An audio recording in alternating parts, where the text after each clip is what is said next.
संख्या में उपस्थित लोकसभा क्षेत्र मोतिहारी के मेरे सभी उपस्थित बहनों और भाइयों, बाबा सोमेश्वर नाथ की इस पावन धरा को नमन करते हुए मैं आप सबका हृदय से अभिनंदन करता हूं, स्वागत करता हूं। और मुझे बताया गया कि आप लोग 12 बजे से यहां आए हैं।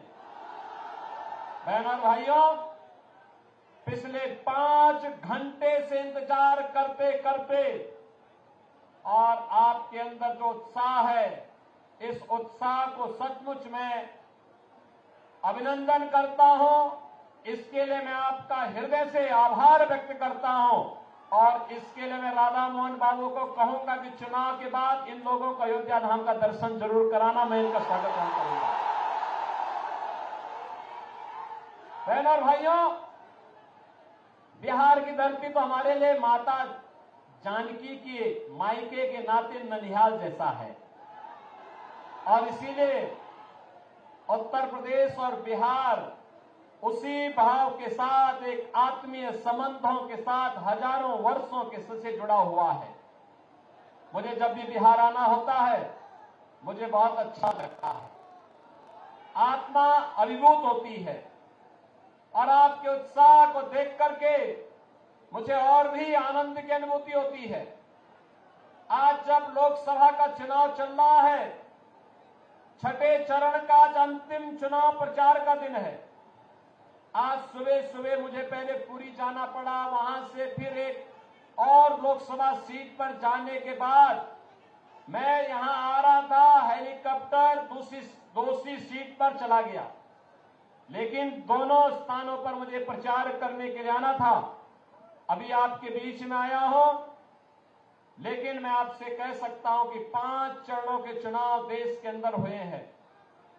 अब तक मुझे 12 राज्यों में जाने का अवसर प्राप्त हुआ है और बहनों और भाइयों, मैं कह सकता हूं कि मोदी जी के समर्थन में पूरे देश के अंदर एक लहर अब मोदी सुनामी के रूप में बदल चुकी है।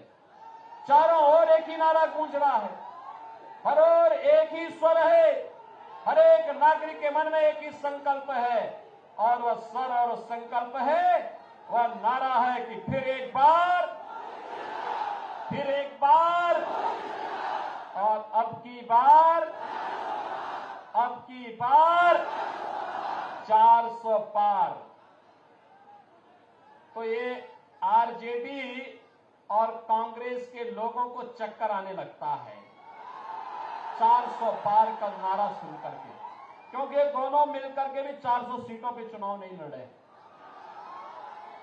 और ये लोग कहते हैं कि 400 पार कैसे होगा। तो जनता जनार्दन कहती है, जनता जनार्दन एक ही बात कहती है कि राम भक्त ही राज करेगा दिल्ली के सिंहासन पर। और मोदी जी परम राम भक्त जो है, इसलिए मोदी जी फिर से प्रधानमंत्री बनेंगे। ये कहते कैसे? तो जनता जनार्दन की ओर से आवाज आती है कि जो राम को लाए हैं,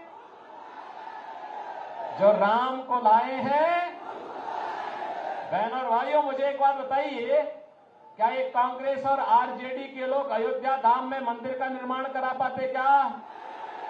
अरे तो राम विरोधी हैं और ये लोग राम विरोधी भी हैं। इनके कारनामे भारत विरोधी भी इनको ठहराता है, इनके कारनामे गरीब विरोधी भी इनको ठहराता है। इनके कारनामे ऐसे हैं कि यह देश की जनता जनार्दन के भी विरोधी हैं, बेटी और व्यापारी के भी विरोधी हैं। बहनों और भाइयों, आज जब मोदी जी के नेतृत्व में भारत की कायाकल्प हुई है, पूरा भारत एक नए भारत के रूप में दिख रहा है। पूरे भारत के अंदर अगर आप देखेंगे 4 लेन, 6 लेन, 12 लेन के हाईवे बन रहे हैं, एक्सप्रेस हाईवे बन रहे हैं, एयरपोर्ट बन रहे हैं, ट्रेन में अत्याधुनिक ट्रेन की सुविधा हो रही है, अत्याधुनिक आधुनिक ट्रेन की सुविधा आ रही है, वंदे भारत, अमृत भारत, नमो भारत के रूप में मेट्रो की सुविधा देश के अंदर अलग अलग सिटी में बढ़ती जा रही है।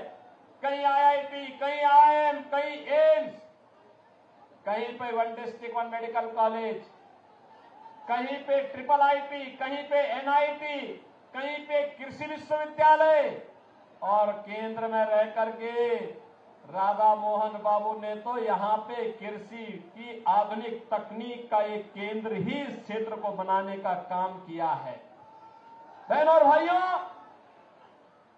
ये सभी काम विकास के, और दूसरी तरफ गरीब कल्याणकारी कार्य भी किस तेजी के साथ। याद करिए, कांग्रेस और आरजेडी के समय में पहले तो कांग्रेस और आरजेडी का जो गठबंधन है ये बिहार के लिए बड़ा अपशकुन है। बहनों और भाइयों, अपशकुन इसलिए है, जब इनकी सरकार रहती थी, जब ये लोग मिलते हैं तो मान के चलिए कि गुंडागर्दी जरूर होगी, लूटपाट जरूर होगी। दूसरा, इनके समय में उपद्रव बहुत होते थे, राह चलना दूभर होता था, बिहार बदनाम हो चुका था और गरीब भूख से तड़पता था, गरीब स्वास्थ्य के उपचार के लिए उपचार में दम तोड़ देता था, किसान आत्महत्या करने के लिए मजबूर होता था, नौजवान प्लान करने के लिए मजबूर होता था, बेटी और व्यापारी दोनों सुरक्षित नहीं थी। लेकिन आज बिहार के अंदर जेडीयू और बीजेपी की सरकार और केंद्र में मोदी जी के नेतृत्व की एनडीए सरकार आने के बाद आज आप देख रहे होंगे मोदी जी 80 करोड़ लोगों को फ्री में राशन की सुविधा का लाभ दे रहे हैं, 60 करोड़ लोगों को आयुष्मान भारत की 5 लाख रुपए की सुविधा दे रहे हैं। और मोदी जी ने घोषणा की है कि फिर एक बार मोदी सरकार जब 4 जून को बढ़ेगी तो 70 वर्ष से ऊपर के हर एक बुजुर्ग को 5 लाख रुपए की आयुष्मान भारत की सुविधा प्रतिवर्ष उपचार के लिए उपलब्ध करवाएंगे। बहनों और भाइयों, किसान को किसान सम्मान निधि, हर गरीब के घर में शौचालय, हर गरीब के घर में रसोई गैस का कनेक्शन, और मोदी जी ने घोषणा की है कि अभी 10 वर्ष में 4 करोड़ गरीबों के मकान बने हैं और अगले 5 वर्ष के अंदर बाकी जितने भी गरीब बचे होंगे, जिनके पास अपना मकान नहीं होगा या कच्चा मकान होगा, झोपड़ी होगी, उन सबको एक एक मकान उपलब्ध करवाने का काम करेंगे। बहनों भाइयों, एक तरफ विकास और दूसरी तरफ अयोध्या में रामलला का मंदिर। याद करिए, जब अयोध्या में राम मंदिर का आंदोलन चल रहा था, ये जितने बुजुर्ग लोग हैं, अधेड़ उम्र के लोग हैं, ये उस समय जवान हुआ करते थे, तब नारा लगाया करते थे कि रामलला हम आएंगे, मंदिर वहीं बनाएंगे, रामलला हम आएंगे। बहनों और भाइयों, आप याद करिए, आज से 25 साल 30 साल पहले ये नारे लगते थे, ये नारे गूंजते थे, हर एक ओर गूंजते थे। तब कांग्रेस के लोग, आरजेडी के लोग कहते कभी नहीं पूरा कर पाएंगे, हंसते थे हम लोगों पे। आखिर आज अयोध्या में तो राम मंदिर बन गया ना, कोई संदेह है क्या? अयोध्या में राम मंदिर में कोई संदेह है क्या? अब तो बन गया है ना। कितने लोग आप में से अयोध्या गए? इधर 22 जनवरी के बाद कितने लोग गए हैं? मैं राधा मोहन बाबू से कहूंगा, इन लोगों को चुनाव के बाद एक बार अयोध्या अंदर दर्शन कराने के लिए अयोध्या धाम लेकर के आ जाएंगे। आज आप अयोध्या जाएंगे, आपको नई अयोध्या नजर आएगी, ऐसी अयोध्या नजर आएगी, लगता है साक्षात भगवान राम प्रकट होकर के अपनी कृपा बरसा रहे हो। और बहनों और भाइयों, ये तब संभव हो पाया है जब भारतीय जनता पार्टी की सरकार मोदी जी के नेतृत्व में काम कर रही है। और इसीलिए बहनों और भाइयों, विरासत का भी सम्मान है और विकास के कार्य भी है। गरीब कल्याण भी है, तो साथ साथ अब तो पहले कांग्रेस और आरजेडी की सरकार के समय आतंकी वारदात होती थी, बड़ी बड़ी घटनाएं घटित होती थी, और आतंकवाद के मुद्दे को लेकर के जब हम लोग संसद में इस मुद्दे को उठाते थे तो उस समय लोग क्या बोलते थे, कहते थे आतंकवादी तो सीमा पार के हैं। और आज मोदी जी के नेतृत्व में आतंकवाद का सफाया हो गया है। आज अगर जोर से पटाखा फट जाए ना तो पाकिस्तान सबसे पहले सफाई देता है, कहता साहब मेरा हाथ नहीं है, क्योंकि उसे मालूम है ये नया भारत है, छेड़ेगा नहीं, लेकिन कोई छेड़ेगा तो फिर छोड़ेगा भी। इसीलिए आज पाकिस्तान अपने को बचाव की मुद्रा में रखता है, लेकिन ये कांग्रेस और आरजेडी के लोग हैं, ये मानने वाले नहीं हैं। कह रहे हैं पाकिस्तान के खिलाफ मत बोलो, उसके खिलाफ, उसके पास एटम बम है। हमने कहा पाकिस्तान से बड़ा एटम बम हमारे पास है, चिंता मत करो। अरे कंगाल पाकिस्तान क्या भारत को धमकी देगा? भारत 80 करोड़ लोगों को फ्री में राशन दे रहा है और पाकिस्तान में कुल 23 करोड़ की आबादी भूखों मर रही है। और मैं तो कहूंगा जो पाकिस्तान का राग अलापते हैं वे कृपया पाकिस्तान चले जाएं, भारत पे बोझा मत बने। जाए वहां पे, भीख मांगना पड़ेगा, कोई भीख भी नहीं देगा वहां पे। बहनों और भाइयों, मैं आज आपके पास केवल 2 मुद्दों पर चर्चा करने के लिए आया हूं। एक और मोदी जी के नेतृत्व में आत्मनिर्भर और विकसित भारत की बात हो रही है, और दूसरी तरफ कांग्रेस और आरजेडी की जो सरकार, जो लोग गठबंधन के लोग, इनका जो गठबंधन है, इंडी गठबंधन, इनके लोग सरकार बनाने के लिए भी जनता के बीच में अपने मैनिफेस्टो को लेकर के आए हैं। अगर आप उनके मैनिफेस्टो को देखेंगे आपको लगेगा कि मैनिफेस्टो मुस्लिम लीग की कारस्तानी लगती है। लगता ही नहीं कि कांग्रेस जैसे देश के सबसे पुराने राजनीतिक दल का यह मैनिफेस्टो होगा। बहनों और भाइयों, वे क्या कहते हैं? लालू जी ने तो कह ही दिया। क्या कह दिया? उन्होंने कहा बहनों और भाइयों कि ओबीसी का सभी आरक्षण मुसलमानों को दे देंगे।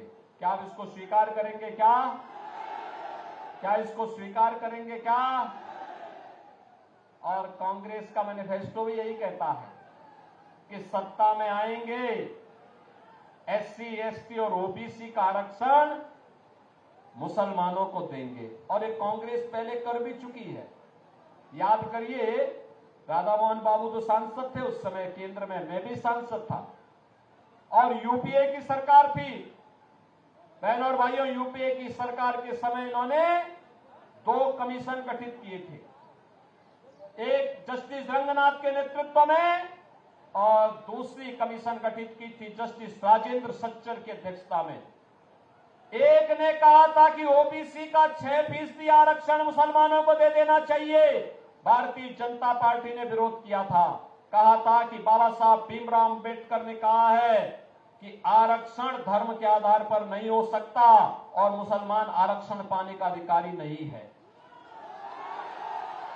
और सच्चर कमेटी ने कहा था कि मुसलमानों की कुछ जातियों को अनुसूचित जाति में शामिल कर देंगे तो उसको भी आरक्षण मिल जाएगा। भारतीय जनता पार्टी ने विरोध किया था, कहा था कि ये प्रस्ताव ही दलित विरोधी है। बहनों और भाइयों, आज मैं आया हूं आपसे कहने के लिए, एक तरफ आपके आरक्षण पर सेंध लगाने की तैयारी आरजेडी और कांग्रेस कर चुकी है, लेकिन भारतीय जनता पार्टी इनके मंसूबों को पूरा नहीं होने देगी। और दूसरी तरफ इनका जो मैनिफेस्टो है वह कुछ अन्य खतरनाक बातें करता है। खतरनाक बात एक, ये कहते हैं हम विरासत टैक्स लगाएंगे। विरासत टैक्स का मतलब आप जानते हैं बहनों भाइयों? विरासत टैक्स का मतलब आपके पूर्वजों ने आपके बाप दादों ने जो संपत्ति अर्जित की होगी, खेत लिया होगा, मकान लिया होगा, मकान बनाया होगा, बैंक में कुछ पैसा जमा किया होगा, कुछ जेवर लिया होगा, इसका ये लोग सर्वे करवाएंगे और कांग्रेस और आरजेडी के लोग सर्वे करा करके फिर इसमें से आधा ले लेंगे। आप बताओ, आपके खून पसीना आपके बाप दादों का, आपके पूर्वजों का, और क्या आप इनमें इनको लूट मचाने की छूट देंगे क्या? और किस रूप में खतरनाक मंशा है? अगर आपके 2 कमरे का घर है, एक कमरा आपके लिए रखेंगे, दूसरे को कहेंगे भाई तो खाली करना पड़ेगा वरासत टैक्स के नाम पर, और वरासत टैक्स के नाम पर उसको खाली करवा करके किसी पाकिस्तानी, किसी बांग्लादेशी और किसी अफगानिस्तानी मुसलमान को दे देंगे। अरे क्या करने जा रहे हैं ये लोग? यानी वरासत टैक्स, ये औरंगजेब की आत्मा घुस गई है इनके अंदर, औरंगजेब की आत्मा। बहन और भाइयों, औरंगजेब मुगल काल का सबसे क्रूर बादशाह था। मुसलमान भी अपने पुत्र का नाम औरंगजेब नहीं रखता, क्योंकि औरंगजेब ने सबसे पहले अपने भाई की हत्या की, फिर अपने बाप को कैद करके एक एक बूंद पानी के लिए तरसाया था। अगर औरंगजेब की कारस्तानी देखनी है तो पटना की खुदाबख्त लाइब्रेरी में जाकर के पढ़िए। वहां पर इसका बाप शाहजहां, जिसने आगरा का ताजमहल बनाया था, शाहजहां कहता है कि किसी को औरंगजेब जैसा पुत्र न पैदा हो, क्योंकि इसने मुझे जीते जी एक एक बूंद पानी के लिए तरसाया है। वो कहता है इससे अच्छा तो हिंदू है, अपने बड़े बुजुर्गों का सम्मान करता है और मरने के बाद उन्हें श्राद्ध और पितरों को तर्पण देकर के उनकी तृप्ति करता है। बहन और भाइयों, औरंगजेब ने हिंदुओं पर एक टैक्स लगाया था, उसका नाम था जजिया कर। क्या नाम था? जजिया कर। और जजिया कर क्या था? हिंदू या तो जजिया कर दे और नहीं तो मुसलमान बने। और आज कांग्रेस भी वरासत टैक्स, ये जजिया कर ही है इनका। क्या आप ये जजिया कर कांग्रेस और आरजेडी का लगाने देंगे क्या? लगाने देंगे क्या? तीसरा, इनके द्वारा कहा जा रहा है कि हम आएंगे तो पर्सनल लॉ लागू करेंगे। पर्सनल लॉ का मतलब जानते हैं आप? पर्सनल लॉ का मतलब तालिबानी शासन को फिर से लाना। बेटी स्कूल नहीं जा पाएगी, महिलाएं बाजार नहीं जा पाएंगी, बुर्के से बाहर नहीं निकल पाएंगे। कहां ले जाना चाहती है कांग्रेस और आरजेडी? बिहार को और देश को। और चौथी खतरनाक बात ये कहते हैं, अल्पसंख्यकों को खान पान की स्वतंत्रता देंगे। खान पान की स्वतंत्रता का मतलब उनकी रुचि का खान पान। अरे जो बहुसंख्यक खाता है वो अल्पसंख्यक भी खाता है, कोई भेद तो है नहीं।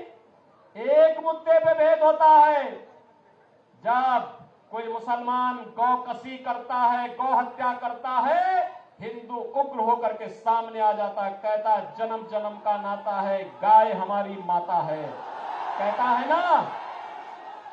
और ये कहते हैं कि हम उनको अब गौ कसी करने की छूट देंगे। क्या आप देंगे क्या कांग्रेस को वोट? अरे राम जन्मभूमि का मंदिर बना के जो पुण्य अर्जित किया है, वह कांग्रेस और आरजेडी को वोट देकर के पाप में मत बदलना। बहनों और भाइयों, मैं यही कहने के लिए आज आपके पास आया हूं। इसीलिए मैं आज आपके पास आया हूं कहने के लिए, राधा मोहन बाबू जैसा सीधा सरल, राधा मोहन बाबू जैसा सीधा सरल लेकिन आपकी जनता के लिए समर्पित व्यक्ति जिस भाव के साथ कार्य कर रहा है, वैसा राजनेता मिलना अत्यंत दुर्लभ है, दुर्लभ। और इसलिए बहनों और भाइयों, जनता की अदालत में हम लोग आए हैं आपसे कहने के लिए, एक ही बात कहने के लिए आए हैं कि हमें राम विरोधियों को भी नहीं आने देना है, हमें जजिया कर लगाने वालों को भी नहीं आने देना है, हमें वीआईपी कल्चर वालों को भी नहीं टिकने देना है। समझ लिए ना। अब मुझे बताओ, रोज रोज तो सौदेबाजी करते हैं, सौदेबाजी करते हैं, रोज पलटी मारेंगे, सौदेबाजी करेंगे, क्या आप इनको आने देंगे क्या? और फिर गौ कसी को प्रोत्साहित करने वालों को क्या आप आने देंगे क्या? मैं तो आपसे यही कहने के लिए आया हूं कि राधा मोहन बाबू तो लंबे समय से सांसद के रूप में यहां की जनता जनार्दन की सेवा करते हैं। मैं देखता हूं, अगर दिल्ली रहेंगे, शाम को ट्रेन में बैठेंगे, सुबह फिर दिन भर यहां की जनता की सेवा करके फिर शाम को यहां से गोरखपुर या पटना जाकर के वहां से प्लेन से फिर दिल्ली अगले दिन संसद की बैठक में भाग लेके फिर वापस अपने क्षेत्र में आते हैं, दिन भर सेवा करते हैं। बहनों और भाइयों, ऐसा जनप्रतिनिधि मिलना बहुत दुर्लभ होता है और इसीलिए आपसे मैं यही अपील करने के लिए आया हूं, राधा मोहन बाबू को चुनाव जिता के भेजेंगे। 400 पार में ये सीट भी होनी चाहिए, होगी ना? 400 पार तभी होगा जब राधा मोहन बाबू भारी बहुमत से विजयी बनकर जाएंगे। रिकॉर्ड वोट से रिकॉर्ड बनना चाहिए। बनाएंगे रिकॉर्ड? बनाएंगे, बनाएंगे। लेकिन इसके लिए आपको एक काम करना होगा। करेंगे? मोदी जी का संदेशा है, कल एक दिन का समय आपके पास होगा। आप में से इस संदेशे को घर घर कौन कितने लोग पहुंचाएंगे? थोड़ा हाथ खड़ा करके मुझे बताओ। उधर हेलीपैड की तरफ भी काफी बड़ी संख्या में लोग खड़े हैं, इधर भी खड़े हैं, सड़क की तरफ भी खड़े हैं। कितने लोग थे? दोनों हाथ ला के मुझे आश्वस्त करो। दोनों हाथ ला करके, दोनों हाथ ला करके खड़ो, हाथ खड़े करके मुझे बताओ पहले कितने लोग हैं जो मेरे संकल्पों को घर घर पहुंचाएगा? आप पहुंचाने के लिए तैयार हैं? तो संकल्प होगा कि कल आप में से हर व्यक्ति को 15 घरों में जनसंपर्क करने के लिए जाना है और कमल खिलाने के लिए उनसे अपील करनी है। बोलेंगे ना? क्या बोलेंगे? नौजवानों के भविष्य के लिए, किसानों की खुशहाली के लिए, बेटी और व्यापारी की सुरक्षा के लिए, आत्मनिर्भर भारत बनाने के लिए और विकसित भारत की संकल्पना को पूरा करने के लिए हमें कमल खिलाना है। सबको बोलेंगे? बोलेंगे? और जनता को संकल्प दिलाना है, जो राम को लाए हैं। बोलेंगे ना? और परसों उन सभी लोगों को मतदान कराना है। कराएंगे? कराएंगे। मैं मतदान का प्रतिशत देखूंगा मोतिहारी में। सहमत है ना? सभी लोग सहमत हैं? तो फिर मेरे साथ बोलेंगे, भारत माता की, भारत माता की, भारत माता की जय श्री राम, जय जय श्री राम। तो पूर्वी चंपारण से सीएम योगी आदित्यनाथ को आप सुन रहे थे, चुनावी जनसभा को संबोधित कर रहे थे। चूंकि छठे चरण का चुनाव होना है, मतदान होना है 25 तारीख को और लगातार ये शोर सुनाई दे रहा है चुनावी प्रचार का, जहां हर पार्टी अपनी अपनी तरफ से तमाम सीटों पर चुनाव प्रचार कर रही है। और देखिए, आज वो अंतिम तारीख भी है छठे चरण के लिए भी कि चुनाव प्रचार शाम 5 बजे के बाद, 6 बजे के बाद थम जाएगा।